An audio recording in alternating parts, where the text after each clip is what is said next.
Organon of medicine में आपको philosophy का एक क्वेश्चन पूछा जाता है, डिफ्लेक्टेड करंट। इसका मतलब क्या है? Obstacle to cure. तो क्योर करने में जो भी ऑब्स्टेकल्स आते हैं उसको H.A. रॉबर्ट सर ने डिफ्लेक्टेड करंट बोला है।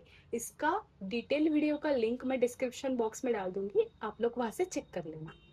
तो यहाँ पे तीन चीजें हो सकती है कि फॉल्ट तीन चीजों में हो सकता है।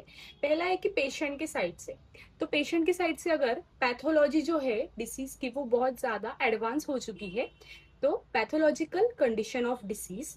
या फिर दूसरा हो सकता है कि mechanical obstruction in the body. तो कभी कभी छोटे बच्चे जो होते हैं वो अपने नोज में या ईयर में, अपने नाक में, कान में कभी कभी कोई पेंसिल वगैरह ऐसी कोई चीज इंसर्ट करके रखते हैं, तो वो भी एक as a obstacle to cure वहां पर एक्ट करेगा और हमें क्योर वहां पे नहीं मिल सकता है। तो वो भी एक रीजन या पेशेंट की साइड से एक फॉल्ट हमें देखने को मिल सकता है।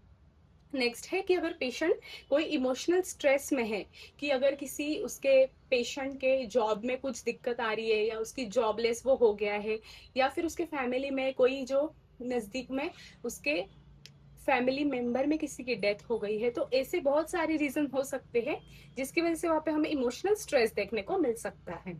Unnecessary drug usage. तो यहाँ पे कभी कभी पेशेंट्स को खुद से दवाई लेने की बहुत ज्यादा आदत होती है, तो वो अपने मन से ही बहुत सारे ड्रग्स जो है वो लेता है। तो अगर हम पेशेंट को कभी भी दवाई देते हैं और वो उसी दवाई लेने के दौरान कोई अपने मन से मेडिसिन लेता है, तो वहां पे वो एज ऑब्स्टेकल एक्ट करता है। नेक्स्ट है problem of diet and lack of exercise. तो डाइट एंड रेजिमेंट पर भी मैंने डिटेल वीडियो बनाया है कि हमें क्या चीजें अवॉइड करनी है जब भी हम होम्योपैथिक ट्रीटमेंट के अंडर होते हैं।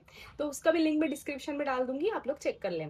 दूसरी चीज क्या है कि फिजिशियन के साइड से कोई फॉल्ट हो सकता है, जैसे कि हमने गलत जो रेमेडी है वो चूज की है, या फिर उसका रिपीटेशन सही से नहीं हुआ है, या नेक्स्ट हो सकता है माल या नॉन ऑब्जर्वेशन।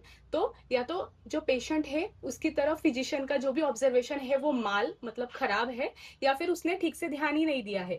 और तीसरी चीज ऐसा है कि वो सिर्फ और सिर्फ की नोट्स पर ही पेशेंट को मेडिसिन प्रेस्क्राइब कर रहा है। नेक्स्ट है कि रेमेडी साइड से कोई प्रॉब्लम हो सकती है, जैसे कि लैक ऑफ जेन्युइन मेडिसिन। तो वो मेडिसिन जेन्युइन नहीं है इसी वजह से, या फिर वहां पर फॉल्टी ड्रग प्रूविंग हमें देखने को मिली है, तो इसकी वजह से ये प्रॉब्लम हमें देखने को मिल सकते हैं। Thank you.